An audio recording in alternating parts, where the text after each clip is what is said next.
Maria Hernandez pushed her cleaning cart down the gleaming hallway of the Pentagon's classified operations wing, her rubber-soled shoes squeaking softly against the polished floor. She had worked there for 12 years, arriving every evening at 9:30 p.m. to empty trash cans, mop floors, and wipe down desks while the military personnel rushed past her as if she were invisible. To them, she was just another middle-aged woman in a gray uniform with a mop bucket, someone whose face they never bothered to remember. Her weathered hands and tired eyes told a story that no one cared to read, but Maria carried secrets that would have made even the most decorated generals pause in their tracks. Tonight was different, though she couldn't have known it when she clocked in. As she worked her way through the third-floor corridor, she noticed an unusual tension in the air. Officers were walking faster than normal, their voices hushed and urgent. Through an open doorway, she caught glimpses of computer screens filled with red alerts and tactical maps. Something big was happening, but Maria kept her head down and continued her work. She had learned long ago that the best way to remain invisible was to never show curiosity. Her supervisor had once told her that cleaners who asked questions didn't last long in this building. Colonel James Mitchell stood in Conference Room 7, staring at a projection screen that showed satellite imagery of a hostile compound in Eastern Europe. His team had been working around the clock for 3 days, trying to locate a missing operative named Captain Sarah Chen, who had been captured during a reconnaissance mission. The intelligence was fragmented, the enemy's movements unpredictable, and time was running out. Every hour that passed decreased their chances of bringing Sarah home alive. Mitchell ran his hand through his graying hair, feeling the weight of command pressing down on his shoulders like a physical burden. "We've got nothing new, sir," Lieutenant Harris reported, his voice tight with frustration. "The satellite shows movement in and out of the compound, but we can't identify individuals. The terrain is too rough for a standard extraction, and we don't have enough intel on their security protocols. Going in blind would be suicide for our team." The other officers in the room shifted uncomfortably, knowing that every word was true but hating the helplessness it implied. They were trained to act, to execute missions with precision, not to sit in a conference room while one of their own suffered in enemy hands. Maria entered the conference room at 10:45 p.m., just as she did every night, her presence barely registering with the exhausted officers. She began emptying the trash cans along the perimeter of the room, moving with the practiced efficiency of someone who had performed the same task thousands of times. The officers continued their heated discussion, their voices rising as frustration mounted. One major slammed his fist on the table, arguing for an immediate assault despite the risks. Another advocated for diplomatic channels, though everyone knew those wheels turned too slowly. Maria worked silently, her eyes downcast, but her ears were absorbing every word they spoke. Colonel Mitchell noticed the cleaning lady only peripherally, the way one might notice a piece of furniture or a painting on the wall. She was wiping down the coffee station when he turned back to the screen, zooming in on a section of the compound that showed what appeared to be a fortified bunker. "If Chen is anywhere, she's in that structure," he said, pointing at the image. "But we'd need someone who knows the layout, someone who's been inside. We've contacted every asset in the region, and nobody has current intelligence on this facility. It's like trying to solve a puzzle with half the pieces missing." As Maria moved closer to empty the trash can near the main conference table, something on the screen caught her attention. Her hand froze for just a fraction of a second before she continued her work, but her heart had begun to race. The compound they were studying, with its distinctive stone walls and the mountain ridge behind it, was a place she knew intimately. The narrow windows on the third floor, the placement of the guard towers, the secondary entrance hidden behind the generator building. She had memorized every detail. During 6 months of her life, she had spent years trying to forget. She finished emptying the trash and moved toward the door, her mind racing. This was not her concern. She was a cleaning lady, a nobody, someone who had built a quiet life far away from the chaos of her past. Getting involved would mean exposing herself, risking everything she had worked so hard to leave behind. But as she pushed her cart into the hallway, she heard Colonel Mitchell's voice through the open door. "Captain Chen has a family waiting for her. 2 kids and a husband who don't know if they'll ever see her again. We're running out of time." Maria stopped in the hallway, her hands gripping the handle of her cart so tightly her knuckles turned white. She thought of her own daughter, now a college student in California who knew nothing of her mother's past life. She thought of the promises she had made to herself about staying hidden, staying safe, but she also thought about a woman trapped in that compound, suffering in a place Maria knew was designed to break human spirits. For several long minutes she stood frozen in that hallway, torn between self-preservation and conscience. Then she did something she hadn't done in 12 years.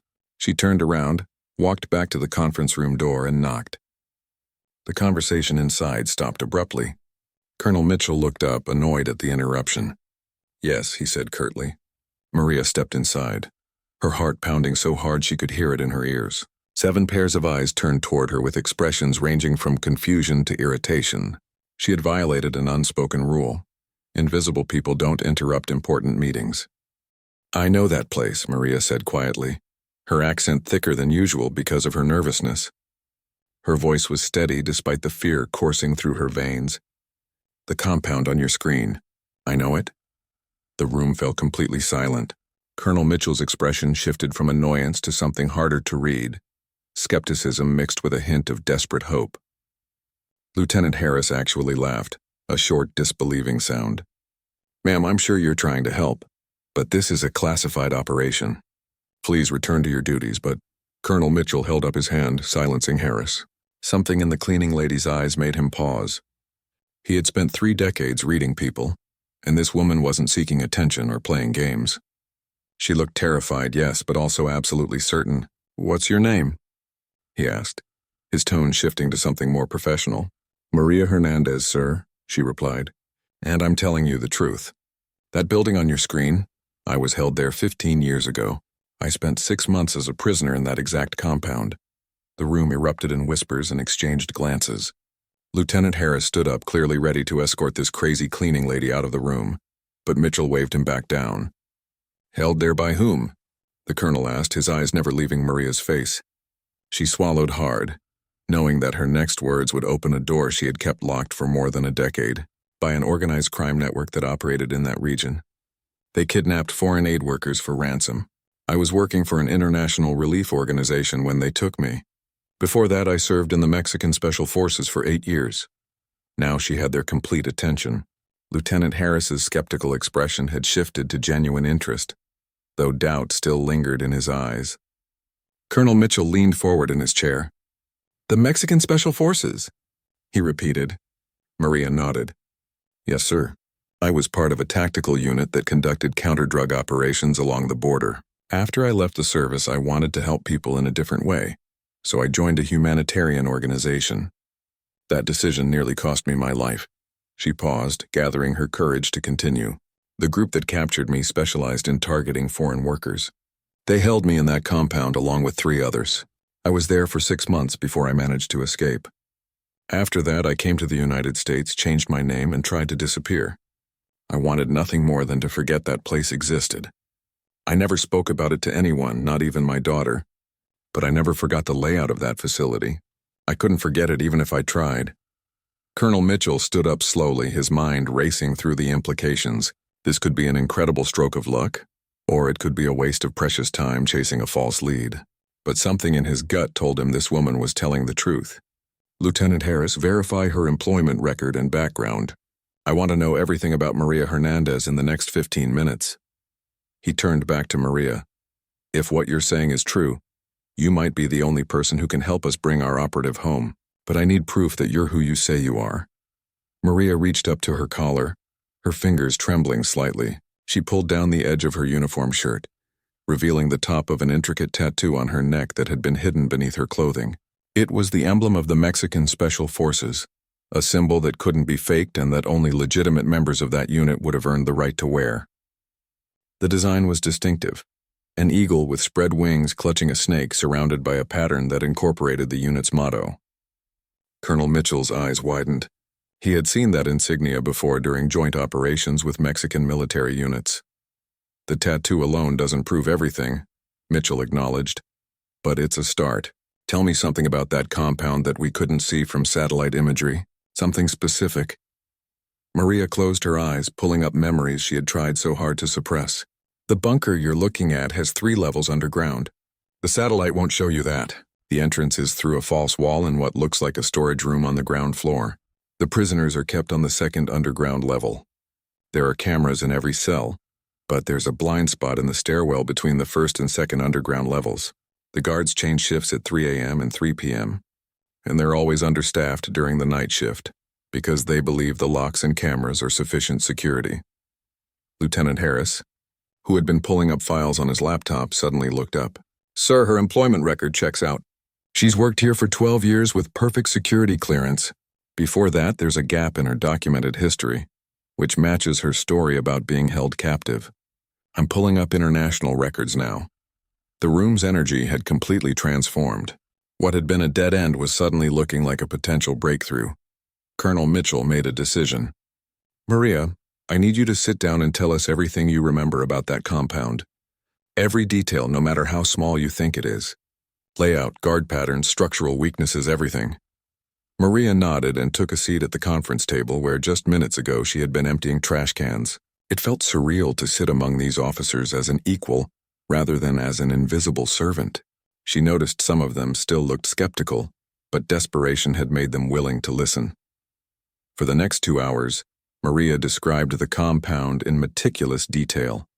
She sketched maps from memory, marking guard positions and explaining the daily routines she had observed during her captivity. She described how prisoners were moved, where supplies were stored, and the shift patterns of different security personnel. The officers listened intently, occasionally asking questions or requesting clarification. Lieutenant Harris cross-referenced her information with their intelligence, and to everyone's growing amazement, everything she said aligned perfectly with what little they knew. "The generator building you mentioned," Major Sandra Reyes interjected. "You said there's a secondary entrance hidden behind it. Can you describe the door mechanism?" Maria nodded. "It's not a traditional door. It's a ground-level hatch covered by gravel and debris. The guards use it for emergency exits and for moving supplies when they don't want to be seen. It opens into a tunnel that connects to the main bunker's lowest level. I only know about it because I watched them use it once when I was being moved between cells. They didn't realize I was paying attention." Colonel Mitchell exchanged glances with his team. This was exactly the kind of intelligence they needed. If we could access that tunnel, we might be able to bypass their main security and reach the holding cells without alerting the entire compound. He turned back to Maria.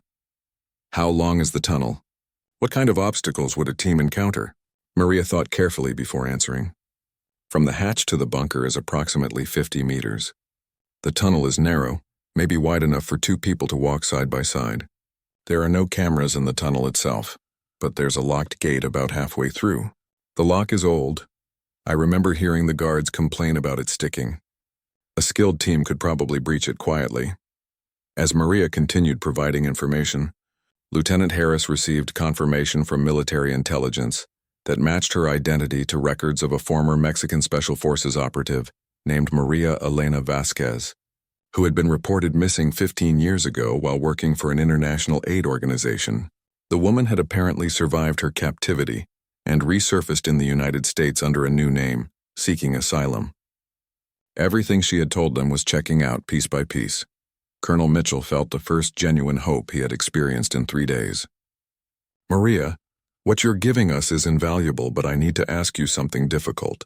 Would you be willing to accompany a briefing team to provide real-time consultation? You wouldn't be going into the field, but having you available to answer questions during the planning phase could make the difference between success and failure." Maria felt her stomach clench. She had hoped that sharing her knowledge would be enough, that she could return to her simple, invisible life after this conversation. But she knew he was right. Her knowledge could save a life. "I'll do whatever you need," she said quietly. "But sir, my daughter doesn't know about my past. If something happens to me, if this goes public, it will destroy the life I've built for her." Colonel Mitchell's expression softened. "I understand. Your cooperation here will remain classified. As far as anyone outside this room is concerned, you're a civilian consultant with expertise in the region. Your background will be protected." He paused, then added, "Thank you, Maria. What you're doing took incredible courage." The next 8 hours were a whirlwind of activity. Maria found herself in a secure planning room with the tactical team that would execute the rescue operation. Captain Mike Rodriguez, the team leader, treated her with professional respect that felt foreign after years of being overlooked. She answered hundreds of questions, refined her sketches, and helped the team develop an infiltration strategy that utilized the hidden tunnel entrance. Every time someone called her ma'am or asked for her expert opinion, she felt a strange mixture of pride and fear. At 6:15 a.m., the tactical team was ready to deploy. They would insert by helicopter 5 kilometers from the compound, approach on foot during the early morning hours, and execute the extraction using Maria's intelligence. The plan was risky, but it was their best option. As the team prepared their gear, Captain Rodriguez approached Maria. "We've got a combat medic and a translator, but I'm going to ask you something that's completely your choice. Would you consider coming with us? Not into combat, but to a forward observation position. If something doesn't match your description, having you available for immediate consultation could save lives." Maria felt her heart drop into her stomach. Every instinct screamed at her to refuse, to walk away and return to her safe, predictable life. But she thought of Captain Chen, trapped in that hellish place, experiencing the same fear and despair Maria had felt 15 years ago. She thought of Chen's children, waiting for their mother to come home. "How close is the forward observation position?" she asked, her voice barely above a whisper. 1 kilometer from the compound," Rodriguez answered honestly. "You'd be with our communications team, not the assault element. But yes, there would be some risk." Maria closed her eyes and took a deep breath. When she opened them, she saw her reflection in a mirror across the room, a middle-aged woman in a cleaning uniform looking tired and ordinary. But beneath that exterior was the soldier she used to be, the woman who had survived 6 months of captivity and escaped through sheer determination. That woman had never really left. She had just been hiding. "I'll go," she said. "But I need to make one phone call first." She called her daughter from a secure line, telling her that she would be away for a couple of days on emergency work business. Her daughter, Emily, grumbled about a shopping trip they would have to postpone, but accepted the explanation without suspicion. Maria's heart ached with the weight of all the truth she couldn't share, but she reminded herself that some secrets were kept out of love. After the call, she was fitted with body armor and given a crash course in modern military communication equipment.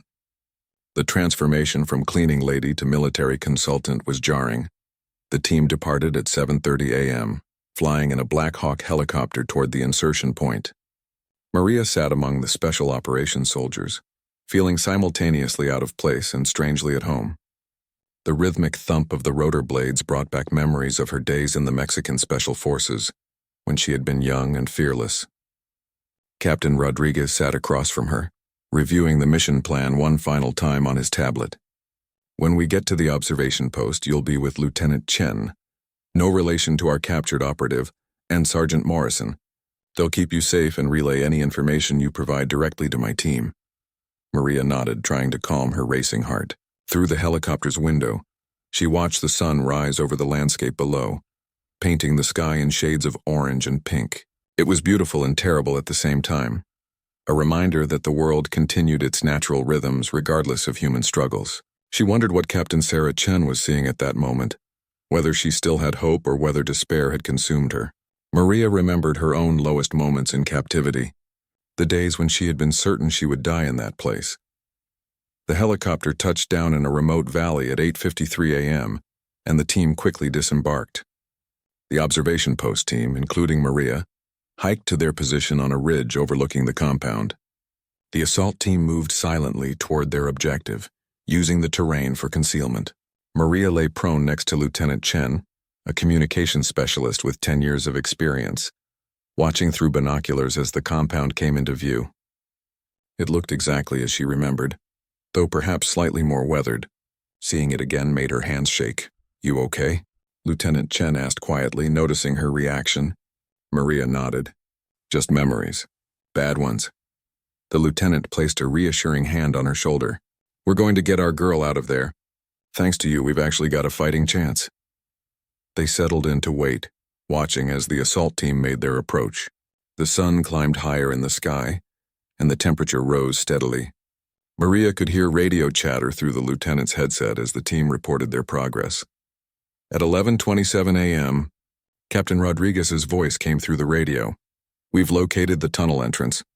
It's exactly where our consultant described it. Preparing to breach." Maria felt her pulse quicken. This was really happening. These soldiers were betting their lives on information she had provided from 15 years ago. What if something had changed? What if her memory had failed her in some crucial detail? Lieutenant Chen must have sensed her anxiety because she said, "Your intel has been perfect so far. Trust yourself." The next 15 minutes felt like hours as the team navigated the tunnel. They encountered the locked gate Maria had mentioned and breached it with minimal noise, just as she had predicted they could. When they reached the bunker's lower level, they found 3 guards instead of the usual 2, but the team adapted quickly, neutralizing the threat before an alarm could be raised. Rodriguez's voice remained calm and professional through every update. "We're at the cell block, searching for the package." Then came the words everyone had been waiting for. "Package located. Chen is alive and mobile. Beginning extraction." Maria felt tears sting her eyes. They had found her. The rescue team would now have to retrace their steps through the tunnel, while protecting their rescued operative, all before the enemy realized what was happening. It was the most dangerous phase of the operation. Maria watched through the binoculars as guards on the compound's perimeter continued their routines, completely unaware that an infiltration was happening beneath their feet. But then something went wrong. At 11:51 a.m., Maria spotted movement that made her blood run cold. "Lieutenant, east side, 2 vehicles approaching fast." "That's not normal. Supply deliveries don't happen at this time." Lieutenant Chen immediately relayed the information to Rodriguez. The team was still in the tunnel with Captain Chen, moving as quickly as they could, but they needed more time. The approaching vehicles would likely discover the breach before the team could clear the area. Rodriguez made a split-second decision. "We need a distraction. Something to draw their attention away from the east side." Maria's mind raced. She knew this compound, knew how it operated. "The generator building," she said urgently. "If you can create a malfunction that triggers a fire alarm, all the guards will respond to that sector. It's protocol. They're terrified of losing their power supply." Lieutenant Chen relayed the suggestion, and moments later one of Rodriguez's team members, who had remained at the tunnel entrance, deployed an incendiary device near the generator. The effect was immediate and dramatic. Smoke began billowing from the generator building and alarms blared throughout the compound. Guards poured out of various buildings, shouting and running toward the smoke. The approaching vehicles diverted from their original route, heading toward the emergency instead. It bought the extraction team precious minutes. Maria watched it all unfold, her heart pounding so hard she thought it might burst from her chest. This was the chaos she remembered from her own escape, the confusion that had given her a chance to run. The extraction team emerged from the tunnel entrance at 12:07 p.m., carrying Captain Chen between them. She was injured and weak but alive. They moved quickly away from the compound, using the distraction to put distance between themselves and the enemy. Maria tracked their progress through the binoculars until they disappeared into the tree line. Lieutenant Chen was coordinating their extraction route, ensuring the helicopter would be ready when they reached the pickup point. 38 minutes later, Maria saw them appear on the ridge below their observation post. Captain Sarah Chen was conscious, her arm around Rodriguez for support, moving with determination despite obvious pain. When they reached the observation post, Maria got her first close look at the woman she had helped rescue. Chen's face was bruised, her clothes torn and dirty, but her eyes were clear and alert. "Thank you," Chen whispered when she saw Maria, somehow knowing that this ordinary-looking woman had played a crucial role in her rescue. "Thank you for not giving up on me." Maria couldn't speak past the lump in her throat. She simply nodded, squeezing Chen's hand gently. The extraction helicopter arrived minutes later, and the entire team loaded up quickly. As they lifted off, Maria looked back at the compound one final time. This place had haunted her nightmares for 15 years, had been the source of shame and trauma she had never shared with anyone. But today, her knowledge of that terrible place had saved a life. The helicopter banked and headed home, leaving the compound behind. Back at the Pentagon, Colonel Mitchell waited anxiously for confirmation of the mission's success. When word came through that the team had extracted Captain Chen and was en route home, he felt a weight lift from his shoulders that had been crushing him for days. But his thoughts turned to the cleaning lady who had made it all possible. He had made some calls while the mission was in progress, reaching out to contacts who could verify Maria's story more completely. What he learned filled him with profound respect. Maria Elena Vasquez had been a decorated member of the Mexican Special Forces, with commendations for bravery and several high-risk operations against drug cartels. After leaving the service, she had indeed joined a humanitarian organization, driven by a desire to help people rather than fight. Her kidnapping and 6-month captivity had been documented by international agencies, though her eventual escape had been shrouded in mystery. She had apparently made her way across borders on her own, arriving in the United States where she claimed asylum and disappeared into a quiet life under a new name. When the helicopter landed at 3:45 p.m., Colonel Mitchell was there to meet them. Captain Chen was immediately taken to the medical facility for evaluation and treatment. The tactical team debriefed, and everyone agreed that without Maria's intelligence, the mission would likely have failed or resulted in casualties. Rodriguez personally thanked Maria, telling her that she had the instincts of a natural operator even after all these years away from the field. "You should be proud," he said. "What you did today was remarkable, but Maria just wanted to go home." She was exhausted, emotionally drained, and desperate to return to the simple anonymity of her normal life. Colonel Mitchell found her sitting alone in a quiet corridor, still wearing the body armor, looking small and tired. "Maria," he said gently, sitting down beside her, "I know you want to disappear again to go back to being invisible, but what you did today saved a life. Captain Chen is going home to her family because of you." "I was just trying to help," Maria said quietly. "I know what it's like to be trapped in that place, to feel forgotten. I couldn't let that happen to someone else if I had the power to prevent it." Mitchell nodded. "I've read your file, the complete one. You've been running from your past for a long time. Maybe it's time to stop running and start recognizing that your experiences, as painful as they were, have value. You're not just a cleaning lady, Maria. You're a survivor, a hero, and someone with skills that could help other people." Maria looked at him, tears finally spilling down her cheeks. "For 12 years I've pretended to be nobody special. It was easier that way, safer. But tonight, when I saw that compound on your screen, I realized I couldn't hide anymore. Not from that." Mitchell handed her a handkerchief. "I'm going to recommend you for a civilian commendation. It will be classified so your daughter won't know, but the people who matter will know what you did. And if you're ever interested, we could use someone with your background as a consultant on international operations. No pressure, just an offer." Maria wiped her eyes and took a shaky breath. "Can I think about it?" Mitchell smiled. "Of course. Take all the time you need. For now, go home, rest, and hug your daughter. You've earned it." He stood and offered his hand. Maria shook it, feeling the weight of respect in his grip. "Thank you, sir. For listening to me, for believing me." Mitchell's expression was serious. "No, Maria, thank you. You reminded me that heroes don't always wear uniforms or carry weapons. Sometimes they push cleaning carts and hide their scars beneath gray uniforms." Maria returned to her apartment at 7:32 p.m., still processing everything that had happened. Emily was watching television and barely looked up when her mother came through the door.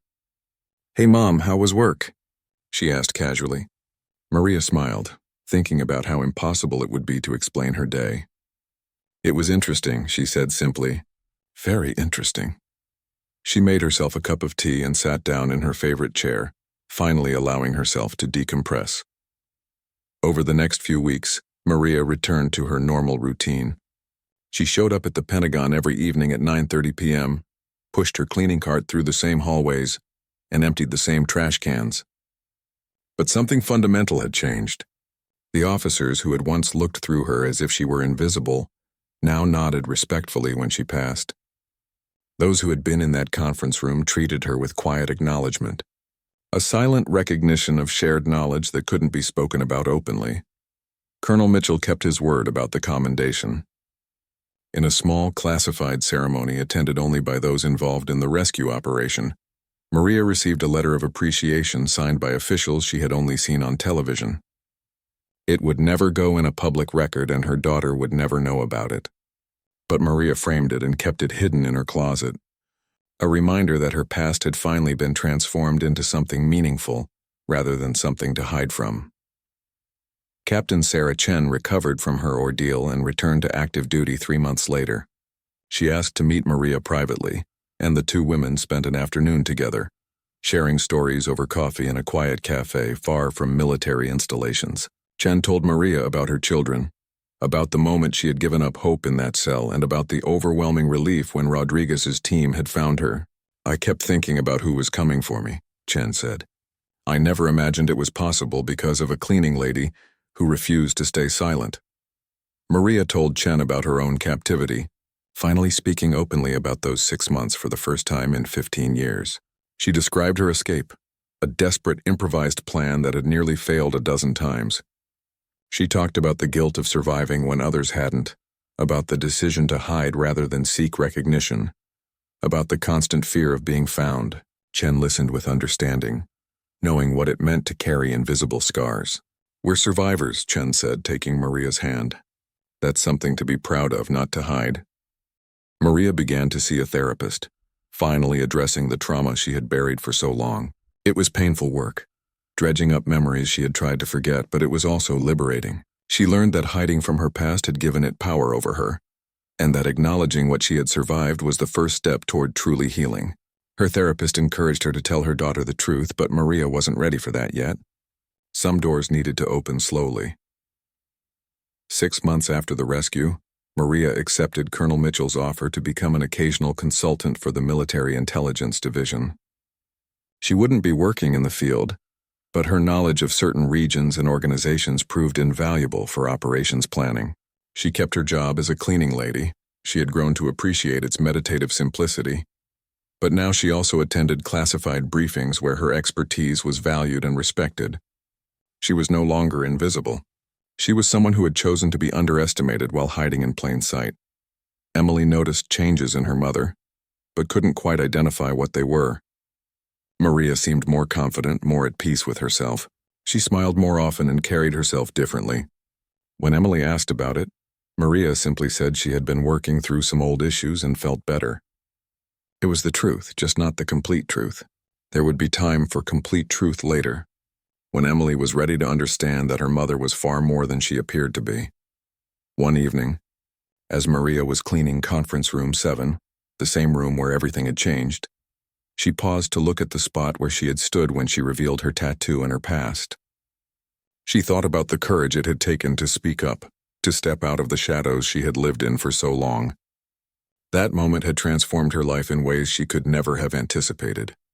She had gone from being invisible to being valued, from hiding her strength to using it to save lives. Colonel Mitchell found her there, lost in thought. "Remembering?" he asked gently. Maria nodded, thinking about how one decision can change everything.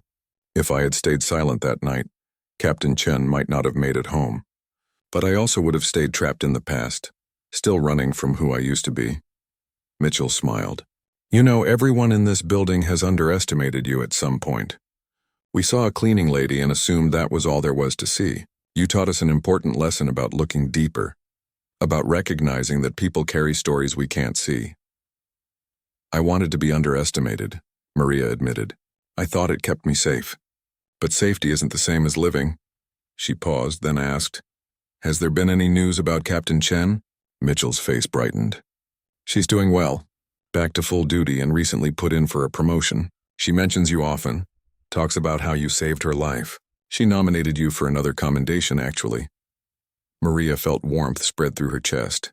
"I just did what anyone would do." Mitchell shook his head. "No, Maria. Most people would have stayed silent, stayed safe. You chose differently." As months turned into a year, Maria continued to balance her dual roles. By day, she was a consultant who helped military intelligence with regional expertise and hostage recovery operations. By night, she was still the cleaning lady, pushing her cart through Pentagon hallways. She liked the duality of it, the way it reminded her that identity was complex and that people contained multitudes. She was both the survivor and the expert, both the hidden and the revealed, both ordinary and extraordinary. Her relationship with Emily deepened as Maria slowly began sharing parts of her past. She didn't tell her everything at once, but gradually revealed that she had served in the Mexican military and had experienced difficult things before coming to America. Emily listened with growing amazement, seeing her mother with new eyes. "Why didn't you ever tell me?" she asked. Maria thought carefully before answering. "I was trying to protect you from my pain, but I've learned that hiding pain doesn't make it go away. It just makes you smaller." On the one-year anniversary of Captain Chen's rescue, there was a small gathering of everyone who had been involved in the operation. It was unofficial and off the record, just a group of people sharing a meal and remembering a successful mission. Captain Chen gave a toast, her voice strong and clear. To the people who never gave up. To the team that risked everything, and especially to Maria, who reminded us that courage comes in unexpected forms, and that we should never assume we know someone's whole story by looking at their surface. Maria stood to respond, feeling all eyes on her. A year ago, she would have been terrified to be the center of attention. Now she felt ready to own her truth. I spent 12 years trying to be invisible, she said. I thought I was protecting myself, protecting my daughter, protecting the life I had built. But that night in the conference room, when I saw that compound on the screen, I realized that some things are more important than staying hidden. Captain Chen needed help, and I had knowledge that could save her. Staying silent would have been the safe choice, but it wouldn't have been the right choice, she continued, her voice growing stronger. We all carry scars and stories that others can't see. For a long time I was ashamed of mine, but I've learned that our scars are proof that we survived, that we're stronger than whatever tried to break us. Thank you all for seeing me, really seeing me when I was ready to be seen. The room erupted in applause, and Maria felt tears on her cheeks. But they were different tears than the ones she had cried in the past. These were tears of release, of acceptance, of pride. After the gathering, Colonel Mitchell pulled Maria aside one more time. I have something to tell you, he said. Because of the success of Chen's rescue and your contributions, we've been reviewing other cases where we lacked intel. There are 3 more hostages in various locations who might benefit from your expertise. I'm not asking you to commit to anything right now, but I wanted you to know that what you did wasn't just a one-time thing. Your knowledge, your experience, your willingness to step forward, it matters. You matter. Maria looked at him, thinking about the cleaning lady who had knocked on a conference room door a year ago. That woman had been so afraid, so uncertain, so convinced that her past had to stay buried. But that knock had changed everything. Had opened a door not just into that room, but into a new life. Tell me about the cases, she said quietly. If I can help bring someone home, I want to try. As Maria drove home that night, she thought about the tattoo on her neck, the symbol she had hidden beneath her collar for so long. It represented a part of her life that she had tried to erase, a reminder of skills and experiences that had seemed like liabilities in her new life. But that tattoo had been the key that unlocked everything. It had been her proof, her credential, her way of showing that she was more than she.